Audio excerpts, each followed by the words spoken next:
إن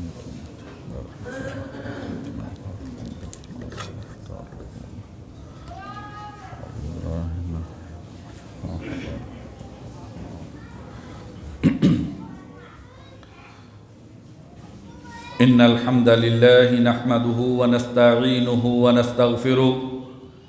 ونعوذ بالله من شرور أنفسنا ومن سيئات أعمالنا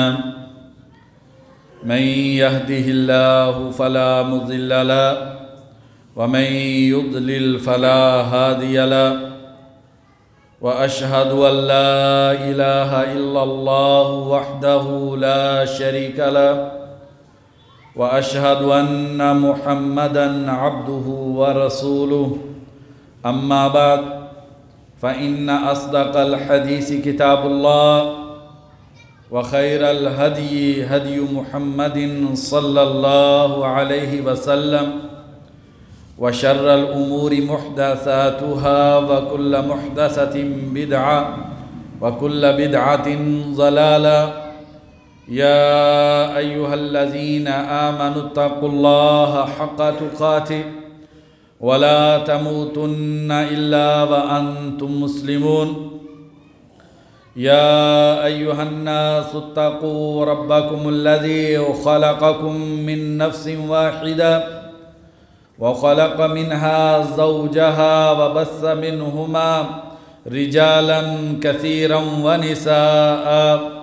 واتقوا الله الذي تساءلون به والأرحام إن الله كان عليكم رقيبا يا أيها الذين آمنوا اتقوا الله وقولوا قولا سديدا يصلح لكم أعمالكم ويغفر لكم ذنوبكم ومن يطع الله ورسوله فقد فاز فوزا عظيما أما بعد فأعوذ بالله من الشيطان الرجيم ونفس وما سواها فألهمها فجورها وتقواها قد أفلح من زكاها وقد خاب من دساها۔ ہر قسم کی حمد و ثنا، تسبیح و تحمید اللہ وحدہ لا شریک کے لیے کہ جس ذات باری تعالیٰ نے انسان کو مختلف اعضاء عطا کیے اور ہر عضو کو اللہ تبارک و تعالیٰ نے ایک بہترین نعمت کے طور پر انسان کو عطا کیا۔ ان گنت لا تعداد درود و سلام ہو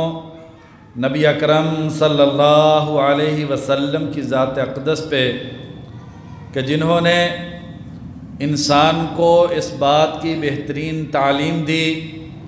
کہ یہ جو زندگی انسان کو امانت کے طور پر ملی ہے، اس زندگی کی انسان کیسے حفاظت کر سکتا ہے، وہ کون سی چیزیں ہیں جن کو کرنے سے انسان کی زندگی تباہ و برباد ہو جاتی ہے۔ کروڑوں رحمتیں ہوں صحابہ کرام پر، تابعین اعظام پر، محدثین کرام پر، جو انسان کو ہر دور میں اپنی زندگی کا مقصد، اس کی حفاظت کی انسان کو تعلیم دیتے رہے۔ پیارے ایمان والے بھائیوں، اللہ تبارک و تعالیٰ کی کروڑوں رحمتیں آپ پر ہوں، دنیا اور آخرت کی سعادتیں، بلائیاں، خوشبختیاں اللہ تبارک و تعالیٰ آپ کو عطا کر دے۔ دل کے اندر جو بھی نیک تمنا ہے اللہ تبارک و تعالیٰ اپنی رحمت سے پوری کر دے۔ میرے اور آپ کے خالق و مالک کا فرمان ہے وَنَفْسٍ وَمَا سَوَّاهَا، ہمیں قسم ہے انسان کی جان اور انسان کی روح کی، وَمَا سَوَّاهَا، اور جو اللہ تبارک و تعالیٰ نے اس روح کو درستگی کا اہتمام کیا ہے، فَأَلْهَمَهَا فُجُورَهَا وَتَقْوَاهَا، اللہ تبارک و تعالیٰ نے اس دل کو، اس زندگی اور جان کو اللہ تبارک و تعالیٰ نے الہام کر دیا ہے، بتلا دیا ہے کہ کس چیز سے یہ روح، یہ زندگی، یہ انسان کا جو دل ہے یہ فاجر ہو جائے گا، گندا ہو جائے گا۔ وَتَقْوَاهَا، اور وہ کون سی چیز ہے جس کے ذریعے انسان کی زندگی تقوی والی زندگی بن جائے گی۔ قَدْ أَفْلَحَ مَنْ زَكَّاهَا، وہ انسان کامیاب ہو گیا، وہ کامران ہے جس نے اپنی روح اس کا تزکیہ کر لیا، اسے گندگیوں سے پاک کر لیا۔ وہ انسان کامیاب ہے جس انسان نے اپنی جان اور روح کی اچھے طریقے سے حفاظت کی اور اس کو بہترین بنا لیا۔ وَقَدْ خَابَ مَنْ دَسَّاهَا، اور وہ انسان برباد ہو گیا جس انسان نے اپنی روح کو برباد کر دیا۔ پیارے بھائیو، یہ جو دل اللہ تبارک و تعالیٰ نے انسان کو عطا کیا ہے، یہ انسان کی دونوں طرح کی زندگی کا مرکز ہے۔ اگر دل کی دھڑکن ہے تو انسان کی سانسیں باقی ہیں، انسان کی آنکھ دیکھتی ہے، انسان کے کان سنتے ہیں، پاؤں میں آہٹ ہے، چاپے ہیں، ہاتھ میں پکڑنے کی طاقت ہے۔ اگر دل کی دھڑکن ہے تو انسان کی زندگی ہے۔ اور اسی طریقے سے اللہ تبارک و تعالیٰ نے انسان کی روح کا مرکز وہ بھی انسان کے دل کو بنایا ہے۔ جیسے انسان کی مادی زندگی کا وجود وہ دل پر ہے، اسی طریقے سے انسان کی روحانی زندگی کا وجود وہ بھی دل پر ہے۔ اگر دل میں تقوی ہے، اللہ کا ڈر اور خوف ہے، اگر اللہ تبارک و تعالیٰ سے امید اور رجا ہے، اور اگر اس دل میں اللہ تبارک و تعالیٰ کی عبادت، توکل اور یقین ہے، تو انسان روحانی طور پر زندہ ہے۔ اور اگر اس دل سے اللہ کی توحید اٹھ جائے، اس دل سے اگر اللہ کا تقوی اور خشیت اٹھ جائے، اس دل سے اللہ تبارک و تعالیٰ کے بارے میں امید ختم ہو جائے، اس دل میں اگر انسان کو توکل اور یقین نہ رہ جائے، تو انسان کی روحانی زندگی ضائع اور برباد ہو جاتی ہے۔ اس لیے نبی کائنات صلی اللہ علیہ وسلم نے بڑی ہی خوبصورت حدیث کے اندر، جسے نعمان بن بشیر رضی اللہ عنہما بیان کرتے ہیں، مسلم شریف کی حدیث ہے، نبی اکرم صلی اللہ علیہ وسلم نے فرمایا، الا لوگوں خبردار ہو جاؤ، اس بات کو توجہ سے سننا، اس بات کے بارے میں غفلت نہ کرنا، پوری توجہ سے اس بات کو سن لو، الا وَإِنَّ فِي الْجَسَدِ مُضْغَةً اِذَا صَلَحَتْ صَلَحَ الْجَسَدُ كُلُّ، لوگوں خبردار رہنا، اس بات پہ پوری توجہ رکھنا، زندگی میں اس بات پہ پہرا دینا۔ جسم کے اندر ایک بوٹی ہے، جسم کے اندر ایک ٹکڑا ہے، چھوٹا سا گوشت کا لوتھڑا ہے، اذا صلحت صلح الجسد کلو، جب وہ درست ہو جاتا ہے تو سارے جسم کے اعضاء درست ہو جاتے ہیں، آنکھیں، کان، انسان کے ہاتھ، پاؤں، انسان کا ایک ایک انگ اور عضو جو ہے وہ درست ہو جاتا ہے۔ وَإِذَا فَسَدَتْ فَسَدَ الْجَسَدُ كُلُّ، جب وہ برباد ہو جائے تو انسان کی ساری زندگی برباد ہو جاتی ہے۔ اگر وہ برباد ہو جائے، انسان کی آنکھ اور کان برباد ہو جاتے ہیں۔ اگر وہ برباد ہو جائے، انسان کے جسم کا ایک ایک عضو جو ہے وہ ضائع اور برباد ہو جاتا ہے۔ الا خبردار لوگو، اس بات پہ توجہ رکھنا، وہی القلب، وہ گوشت کا ٹکڑا جو ہے وہ دل ہے۔ جس نے دل سنبھال لیا، جس نے اپنے دل کی حفاظت کر لی، اس انسان نے اپنی مادی اور روحانی دونوں زندگیوں کی حفاظت کر لی۔ اور جس انسان نے اپنے دل کو ضائع اور برباد کر دیا، اس انسان نے اپنی زندگی ضائع اور برباد کر دی۔ یہ جو دل ہے یہ عمل کا محرک ہے، انسان کے عمل کی نیت اسی دل میں ہوتی ہے، اور انسان کے عمل کا جو مقصد ہے وہ بھی اس دل میں ہوتا ہے۔ عمل کا محرک، عمل کی نیت، عمل کا سبب وہ بھی اس دل میں ہوتا ہے، اور اس عمل کا ہدف وہ بھی اس دل میں ہوتا ہے۔ اگر یہ دل انسان کا خراب ہو جائے، اگر انسان اس دل کو برباد کر لے تو بڑے بڑے عبادتوں کے جو پہاڑ ہیں وہ بے حیثیت ہو جاتے ہیں، ان کی کوئی قیمت نہیں رہتی۔ انسان کی زندگی کی محنتیں وہ ضائع اور بیکار چلی جاتی ہیں۔ سیدنا ابو ہریرہ رضی اللہ عنہ بیان کرتے ہیں، مسلم شریف کی حدیث ہے، ترمذی شریف میں بھی یہ حدیث ہے، ابو ہریرہ رضی اللہ عنہ فرماتے ہیں کہ نبی کائنات صلی اللہ علیہ وسلم نے فرمایا اول من تسعر بہ النار یوم القیامہ، قیامت کا دن جس انسان کو سب سے پہلے جہنم کے اندر پھینک کے جہنم کو بھڑکانے کا آغاز کیا جائے گا، یہ لفظ سیدنا ابو ہریرہ رضی اللہ عنہ کی زبان سے نکلے تو ابو ہریرہ رضی اللہ عنہ بے ہوش ہو کر گر جاتے ہیں، پھر ہوش میں آتے ہیں، پھر فرماتے ہیں کہ نبی کائنات صلی اللہ علیہ وسلم نے فرمایا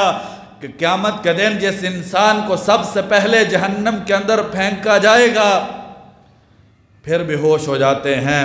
پھر ہوش میں آتے ہیں، تیسری مرتبہ پھر حدیث بیان کرنے لگتے ہیں، پھر بے ہوش ہو جاتے ہیں، پھر ہوش میں آ کے کہتے ہیں نبی کائنات صلی اللہ علیہ وسلم نے فرمایا اول من تسعر بہ النار یوم القیامہ، جیسے انسان کو سب سے پہلے جہنم کے اندر پھینکا جائے گا کون ہوگا؟ قاری القرآنی، قرآن مجید کی تلاوت کرنے والا، قرآن مجید کو اپنے سینے میں محفوظ کرنے والا، قرآن و حدیث کی تعلیم پڑھنے والا۔ اللہ تبارک و تعالیٰ اس سے پوچھیں گے اے بندے میں نے تجھ پر احسان کیا، میں نے تجھے اپنے دین کا علم دیا، میں نے تجھے قرآن مجید کو یاد کرنے کی توفیق عطا کی، بندے تو نے کیا کیا؟ بندہ کہے گا یا اللہ میں رات کو بھی قرآن پڑھتا تھا، میں دن کو بھی قرآن پڑھتا تھا۔ یہ ہے بھائیو، زندگی کہاں ہے؟ زندگی دل میں ہے۔ اللہ تبارک و تعالیٰ فرمائیں گے، مسلم شریف کی حدیث ہے، کذبتا، بندے تو جھوٹ بول رہا ہے، قرآن تو نے میرے لیے نہیں پڑھا تھا، قرآن تو نے لوگوں کے لیے پڑھا تھا۔ لوگ کہیں بڑا عالم دین ہے، اسے بہت یاد ہے، قرآن مجید بڑا خوبصورت پڑھتا ہے، فقط قیل لک، جو تجھے چاہیے تھا، جو تیرے دل میں تھا وہ تجھ کو مل گیا ہے، اور اس انسان کو اٹھا کے الٹا کر کے جہنم کے اندر پھینک دیا جائے گا۔ اسی طریقے سے ایک مال والے کو لایا جائے گا، تجھے مال بہت دیا، یا اللہ دن رات تیرے رستے میں خرچ کیا، مسجد والا آیا اس کو دیا، مدرسے والا آیا اس کو دیا، یتیم بل بلایا اس کو دیا، بیوہ کا سہارا میں مال سے بنا، یا اللہ معاشرے کے اندر کوئی بھی دکھی تھا میں اس کو دیتا تھا، کذبتا، بندے جھوٹ بول رہا ہے، تو اس لیے خرچ کرتا تھا، لوگ کہیں بڑا سخی ہے، بڑا اللہ کے راستے میں خرچ کرتا ہے، فقط قیل لک، جو تیرے دل میں تھا وہ تجھ کو مل گیا ہے، اٹھا کے الٹا کر کے جہنم کے اندر پھینک دیا جائے گا۔ پھر تیسرا، اللہ کے راستے میں اپنی جان دے دینے والا، گردن کٹوانے والا، اس کو لایا جائے گا، بندے تجھے جوانی دی، جوانی کی طاقت تھی، صحت تھی، بندے کیا کیا؟ یا اللہ سب کچھ تیرے لیے قربان کر دیا، یہ زندگی تھی، یا اللہ یہ زندگی بھی تیرے لیے قربان کر دی۔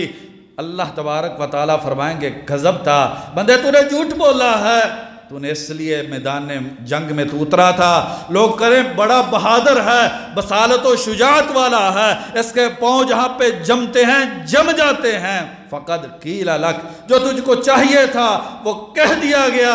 اس سے بھائیو کیا پتا چلا؟ وہی جہاں سے ہم نے آغاز کیا، الا ان فی الجسد مضغۃ اذا صلحت صلح الجسد کلہ، بھائیو زندگی دل کی زندگی کا نام ہے، اگر دل زندہ ہے تو زندگی ہے، اگر دل مر جائے وَإِذَا فَسَدَتْ فَسَدَ الْجَسَدُ كُلُّ، جب دل مر جاتا ہے، آنکھ میں حیا نہیں رہتی، کان کو برا سننے کی عادت پڑ جاتی ہے، پھر انسان کو حلال اور حرام کی تمیز نہیں رہتی، چھوٹے اور بڑے کا فرق پتہ نہیں چلتا، پھر وہ انسان کی زندگی تباہ و برباد ہو جاتی ہے۔ وَإِذَا فَسَدَتْ فَسَدَ الْجَسَدُ كُلُّ أَلَا وَهِيَ الْقَلْبُ، لوگوں خیال رکھنا، یہ چھوٹا سا ٹکڑا ہم نے تم کو دیا ہے، اگر اس کو سنبھال لیا تو تمہاری زندگی سنبھل جائے گی، اور اگر اس کو برباد کر لیا تو یاد رکھنا تمہاری زندگی برباد ہو جائے گی۔ امام ابن القیم رحمہ اللہ بڑی خوبصورت ایک مثال دیتے ہیں، من عامل بغیر اخلاص، جو انسان اخلاص کے بغیر اور نبی صلی اللہ علیہ وسلم کے سنت طریقے کے بغیر عمل کرتا ہے، انسان محنت کرتا ہے، اس زندگی میں کوشش کرتا ہے، وہ انسان دنیا کے لیے کر رہا ہے، وہ انسان آخرت کے لیے کر رہا ہے، انسان اپنی قبر کو بہتر بنانے کے لیے محنت کر رہا ہے۔ فرماتے ہیں اگر اخلاص نہ ہو، اگر نبی صلی اللہ علیہ وسلم کی اتباع نہ ہو، اگر دل کی زندگی اس عمل میں شامل نہ ہو،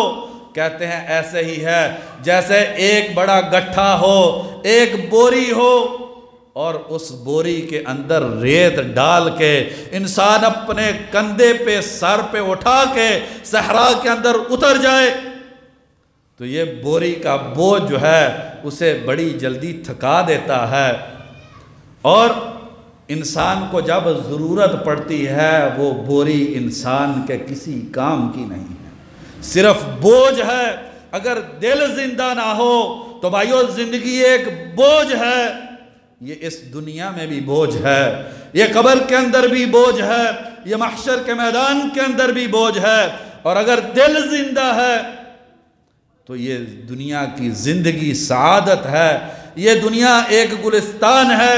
پھر گھر جنت ہے، پھر معاشرہ جو ہے اگر دل زندہ ہے تو پھر معاشرے کے اندر زندگی ہے۔ اس لیے نبی اکرم صلی اللہ علیہ وسلم نے فرمایا، بخاری شریف کی حدیث ہے، مثل الذی یذکر ربہ والذی لا یذکر ربہ کمثل الحی والمیت، مثال اس انسان کی جو اللہ کا ذکر کرتا ہے، جو اللہ کا ذکر نہیں کرتا، زندے اور مردے کی مثال ہے۔ جس دل میں ذکر ہے وہ زندہ ہے، جس زبان پہ ذکر ہے وہ زبان زندہ ہے،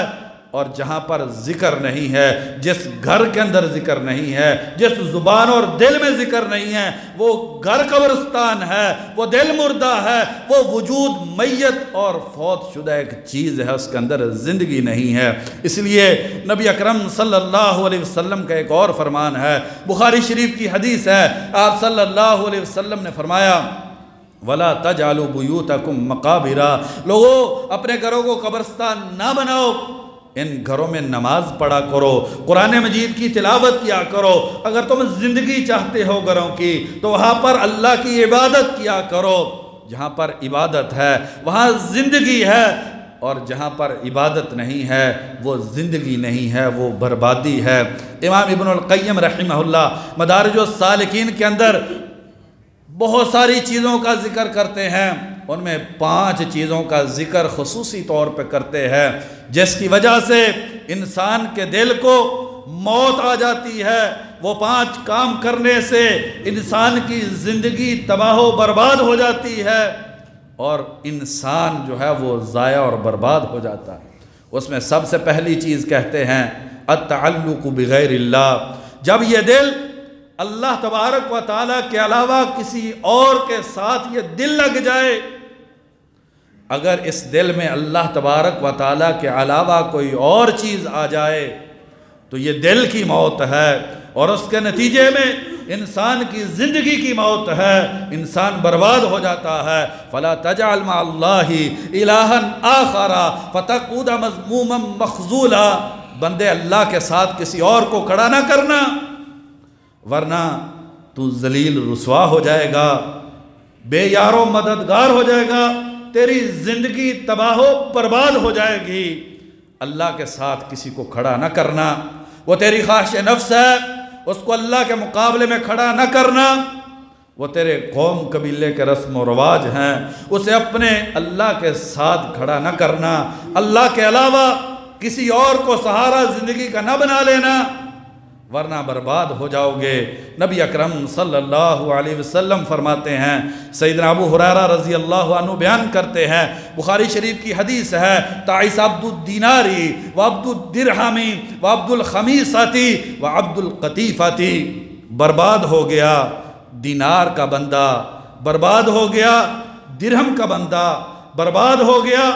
چادر اور کپڑے کا بندہ۔ کیا مطلب ہے اس حدیث کا؟ بندگی تو اللہ تبارک و تعالیٰ کی ہے، اور جس دل میں اللہ تبارک و تعالیٰ کی بندگی نہ ہو بلکہ درہم و دینار کی بندگی بن جائے۔ درہم نے کہا بندے یہاں پہ کھڑا ہو جا، بندہ وہاں کھڑا ہو گیا۔ دینار نے کہا یہاں سے چلا جا، انسان وہاں سے چلا گیا۔ درہم و دینار نے کہا چوک چراہے آباد کر دے، اس نے چوک چراہے آباد کر دیے۔ درہم و دینار نے کہا مسجد کو ویران کر دے، اس نے مسجد کو ویران کر دیا۔ کپڑے کی فیکٹری نے اسے کہا بندے تو ظالم بن جا، بندہ ظالم بن گیا۔ تعیس عبد الدیناری، برباد ہو گیا دینار کا بندہ، برباد ہو گیا درہم کا بندہ۔ جس انسان کے دل میں اللہ تبارک و تعالیٰ سے تعلق ٹوٹ کے درہم و دینار کپڑے اور کاروبار سے اس انسان کا دل تعلق پکڑ گیا، اس انسان کی زندگی برباد ہو گئی۔ یہ انسان زندہ نہیں ہے، اس انسان کے پاس زندگی نہیں ہے۔ یہ انسان جو ہے یہ معاشرے کے لیے بوجھ بن جاتا ہے۔ اگر کسی معاشرے میں ایسے لوگوں کی کثرت ہو جائے وہ معاشرہ تباہ و برباد ہو جاتا ہے، اس معاشرے کو بچانے والی کوئی چیز نہیں ہوتی۔ اور اس کے مقابلے میں عبداللہ بن عباس رضی اللہ عنہما کو نبی اکرم صلی اللہ علیہ وسلم نے اپنے پیچھے سواری پہ بٹھا کے فرمایا، ترمذی شریف کی حدیث ہے، احفظ اللہ یحفظ کا، بندے تو اللہ کے احکام کی حفاظت کرنا، اللہ تبارک و تعالیٰ تجھے حکم دے اس کو مان لینا، جس سے روک دے اس سے رک جانا۔ یحفظ کاللہ، اللہ تیری حفاظت کریں گے، اللہ تیری زندگی کی حفاظت کریں گے، اللہ تیری دنیا کی حفاظت کریں گے، اللہ تبارک و تعالیٰ تیری قبر کی حفاظت کریں گے، اللہ تیرے محشر کے میدان کی سختیوں میں تیری حفاظت کریں گے، پل صراط پہ جب پاؤں ڈگمگائیں گے اللہ تیری حفاظت کریں گے۔ تو اللہ کے احکام کی پاسداری کر، اللہ تیری اولاد کی حفاظت کریں گے، اللہ تیرے گھر کی حفاظت کریں گے، اللہ تیری عزت کی حفاظت کریں گے۔ احفظ اللہ تجدہ تجاہک، بندے اللہ کی تو مان لے، ہر جگہ پہ اللہ کو تو اپنے ساتھ پائے گا، پھر دنیا میں تو بے سہارا نہیں ہوگا۔ کٹھن سے کٹھن مرحلے میں اللہ تبارک و تعالیٰ تیرے ساتھ ہوں گے، تیری زندگی بچ جائے گی۔ اور اگر تو نے اللہ کے احکام کی حفاظت نہ کی پھر تیری زندگی کو کوئی چیز بچا نہیں سکتی۔ پھر تو یہ سمجھے کہ میری زندگی بچ جائے، پھر تیری زندگی نہیں بچے گی۔ ابو سعید خدری رضی اللہ عنہ، ابو داؤد شریف کی حدیث ہے، ایک دن گھر سے نکلے، مسجد سے گزرے، ایک انصاری صحابی ابو امامہ رضی اللہ عنہ مسجد کے اندر بیٹھے ہوئے ہیں۔ کہا ابھی تو عبادت اور نماز اور ذکر کا وقت نہیں ہے، بے وقت مسجد میں کیوں بیٹھے ہو؟ کتنے خوبصورت لوگ تھے۔ کہا میں پریشان ہوں، مجھ پہ قرضے ہیں، زندگی جو ہے وہ میرے لیے مشکل ہو رہی ہے، میں اللہ کے گھر میں آیا ہوں، یہاں سے زندگی کے بوجھ ہلکے ہوتے ہیں، یہاں سے زندگی کو سعادت ملتی ہے۔ میں اللہ کے گھر میں آیا ہوں، یہاں سے زندگی کو زندگی ملتی ہے۔ بڑی عجیب بات ہے، انسان دنیا میں یہ سمجھ بیٹھے کہ میں مسجد سے نکل جاؤں،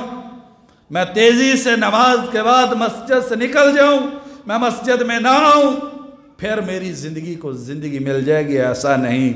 تو کہنے لگے نبی اکرم صلی اللہ علیہ وسلم نے ایک خوبصورت دعا سکھلائی ہے، تم اس دعا کو پڑھو،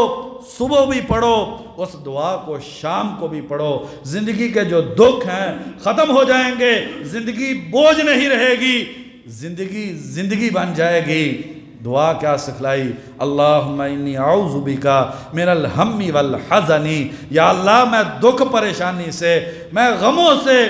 یا اللہ میں پریشانیوں سے تیری پناہ مانگتا ہوں۔ وَأَعُوذُ بِكَ مِنَ الْعَجْزِ وَالْكَسَلِ، یا اللہ میں تیری پناہ میں آتا ہوں کہ میں عاجز ہو جاؤں، میں لاچار ہو جاؤں، میں بے یار و مددگار ہو جاؤں، یا اللہ کوئی کام کرنا چاہوں میں کر نہ سکوں، یا اللہ ایسی مجبوری کی زندگی سے میں تجھ سے پناہ مانگتا ہوں۔ والکسلی، یا اللہ سستی کوتاہی کاہلی والی زندگی، یا اللہ میں اس سے تیری پناہ مانگتا ہوں۔ واعوذ بک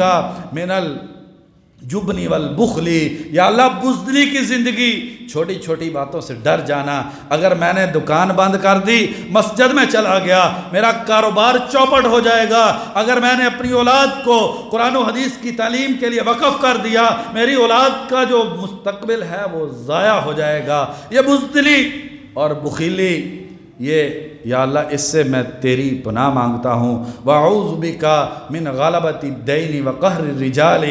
یا اللہ لوگ مجھ پر غالب آ جائیں، میں لوگوں کے ظلم کے نیچے دب جاؤں، میری زندگی سسکنے لگے، یا اللہ میں قرضوں کے بوجھ سے تیری پناہ مانگتا ہوں۔ فرمایا کہ نبی اکرم صلی اللہ علیہ وسلم نے فرمایا جو انسان صبح کو شام کو یہ دعا پڑھتا ہے،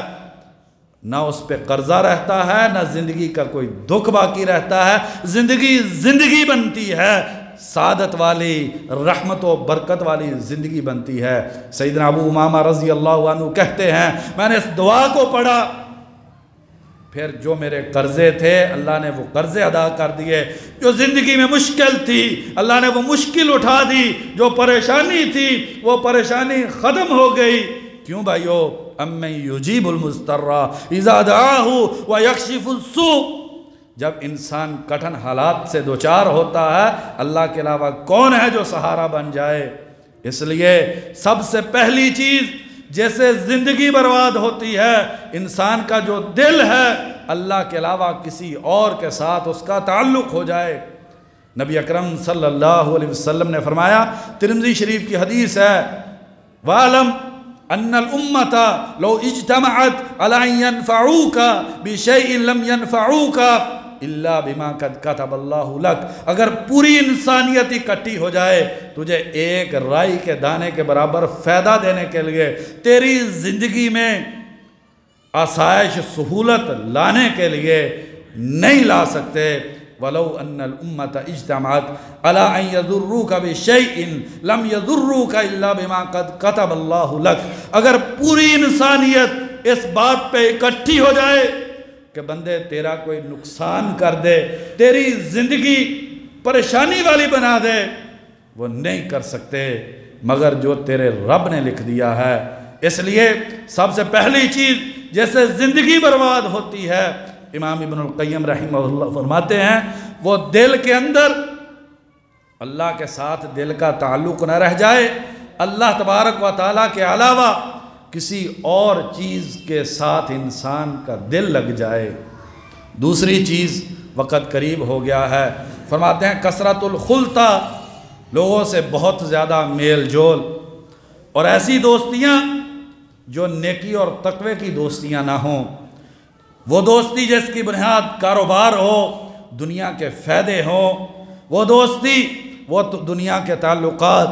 جس میں اللہ کی رضا نہیں ہے، یہ دوستیاں انسان کی اس دنیا کی زندگی کو بھی برباد کر دیتی ہیں اور آخرت کی زندگی کو بھی برباد کر دیتی ہیں۔ وَيَوْمَ يَعَضُّ الظَّالِمُ عَلَىٰ يَدَيْهِ يَقُولُ يَا لَيْتَنِي اتَّخَذْتُ مَعَ الرَّسُولِ سَبِيلًا، قیامت کے دن انسان اپنے ہاتھوں کو کاٹے گا، یا لیتنی اتخذت مع الرسول سبیلا، اے کاش کہ میں نبی کے ساتھ رستے پہ چلا ہوتا، یا ویلتا لیتنی لم اتخذ فلانا خلیلا، اے کاش کہ میں نے فلانے کو اپنا دوست نہ بنایا ہوتا۔ یہ دنیا کے تعلقات، یہ دنیا کی دوستیاں، یہ دنیا کی محبتیں، یہ انسان کی زندگی برباد کر دیتی ہیں۔ الاخلاء یومئذ بعضهم لبعض عدو الا المتقین، دوست کل قیامت کے دن دشمن ہوں گے سوائے وہ دوستیاں جو تقوی والی دوستیاں ہیں، جو اللہ کی رضا والی دوستیاں ہیں، جو مسجد والی دوستیاں ہیں، جو قرآن و حدیث والی دوستیاں ہیں۔ اسی لیے نبی اکرم صلی اللہ علیہ وسلم نے مختلف احادیث میں انسان کو اس بارے میں تعلیم دی ہے کہ اگر اپنی زندگی بچانا چاہتے ہو تو اچھی دوستیاں کرو، اگر بری دوستی کرو گے زندگی برباد ہو جائے گی۔ ابو موسیٰ اشعری رضی اللہ عنہ بیان کرتے ہیں، بخاری اور مسلم کی حدیث ہے، نبی اکرم صلی اللہ علیہ وسلم نے فرمایا مثل الجلیس الصالح و جلیس السوء، نیک اور برے دوست کی مثال کا حامل المسک و نافخ القیری، کستوری بیچنے والے اور بٹھی بڑکانے والے کی ہے۔ اچھا دوست نیکی والا، مسجد والا، قرآن کی تعلیم والا، اللہ کے ڈر اور خوف والا دوست کستوری بیچنے والے کی طرح ہے، یا کستوری تمہیں تحفے میں دے گا، یا تم اس سے خرید لو گے، نہیں تو اس کی صحبت میں تجھے خوشبوئیں آئیں گی۔ اور برا دوست کنافخ القیری، بٹی کو بھڑکانے والا، آگ کو پھونکنے والا، یا تیری زندگی کو جلا دے گا۔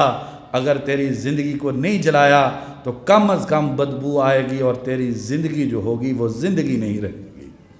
اس لیے نبی اکرم صلی اللہ علیہ وسلم نے فرمایا، سیدنا ابو ہریرہ رضی اللہ عنہ بیان کرتے ہیں، بخاری اور مسلم کی حدیث ہے، تنکح المرأۃ لاربع، عورت 4 وجہ سے نکاح کے اندر لائی جاتی ہے، 4 وجہ سے لوگ عورت سے شادی کرتے ہیں، لمالہا والی جمالہا والی حسبہا والی دینہا۔ کچھ پیسے کے پجاری ہوتے ہیں، وہ پیسے کی وجہ سے عورت سے شادی کرتے ہیں، کچھ حسن کے دلدادہ ہوتے ہیں، وہ حسن کی وجہ سے شادی کرتے ہیں، کچھ خاندان کے پجاری ہوتے ہیں، وہ خاندانوں کو ترجیح دیتے ہیں، والی دینہا، اور کچھ لوگ ان کی زندگی دین والی ہوتی ہے، وہ دیندار عورت کو ترجیح دیتے ہیں۔ فاظفر بذات الدین، دین والی کے ساتھ مل کے کامیاب ہو جا، اگر بے دین گھر کے اندر لے کے آیا تیری زندگی برباد، تیری نسلوں کی زندگی برباد ہو جائے گی۔ اس لیے نبی اکرم صلی اللہ علیہ وسلم نے، عبادہ بن صامت رضی اللہ عنہ بیان کرتے ہیں، مسلم شریف کی حدیث ہے، وہ انسان جو کنوارا ہو کر بدکاری کر بیٹھے، آپ صلی اللہ علیہ وسلم نے اسے 1 سال کے لیے اس علاقے سے جلا وطن کرنے کا حکم دیا ہے۔ کیوں؟ کیونکہ اس کی دوستیاں، اس کا معاشرہ اور جو ماحول ہے، جو اس کے تعلقات ہیں، وہ اس کی زندگی کو برباد کرنے والے ہیں۔ 1 سال کے لیے اس ماحول سے نکل جائے تاکہ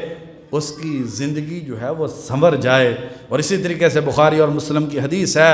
نبی اکرم صلی اللہ علیہ وسلم نے فرمایا کہ بنی اسرائیل کا 100 کا قاتل، اسے کیا کہا گیا کہ یہ گناہوں والی زندگی، یہ بستی، یہاں کے تعلقات اور دوستیاں، اس کو چھوڑ کے فلاں بستی کے اندر چلے جاؤ، وہاں پر نیک لوگ رہتے ہیں، وہاں جاؤ گے زندگی بن جائے گی۔ اور اگر اسی جگہ پر، اسی معاشرے کے اندر رہو گے تو برباد ہو جاؤ گے۔ اور پھر ایسا ہی ہوا، آپ سب اس حدیث کو جانتے ہیں۔ تو دوسری چیز جس سے دل برباد ہوتا ہے اور انسان کی زندگی تباہ و برباد ہو جاتی ہے، وہ دنیا کی دوستیاں، وہ دنیا کے تعلقات، وہ برے لوگوں کی صحبت، یہ انسان کی زندگی کو برباد کر دیتی ہے۔ تیسری چیز، امام ابن القیم رحمہ اللہ فرماتے ہیں، بکثرت کھانا کھانا۔ دیکھنے میں تو یوں محسوس ہوتا ہے کہ کھانے اور دل کا کوئی تعلق نہیں ہے، نہیں بھائیو، یہ کھانے اور ایمان کا تعلق ہے، یہ کھانے، دل، زندگی اور روح کا تعلق ہے۔ اس لیے نبی اکرم صلی اللہ علیہ وسلم نے فرمایا، سیدنا ابو ہریرہ رضی اللہ عنہ بیان کرتے ہیں، بخاری شریف کی حدیث ہے، ان المؤمن لا یاکل فی معن واحد وان الکافر لا یاکل فی 7 امعاء۔ مومن 1 آنت میں کھاتا ہے، کافر 7 آنتوں میں کھاتا ہے۔ مومن زندگی کے لیے کھاتا ہے اور کافر جو ہوتا ہے وہ کھانے کے لیے زندہ رہتا ہے۔ حسن بصری رحمہ اللہ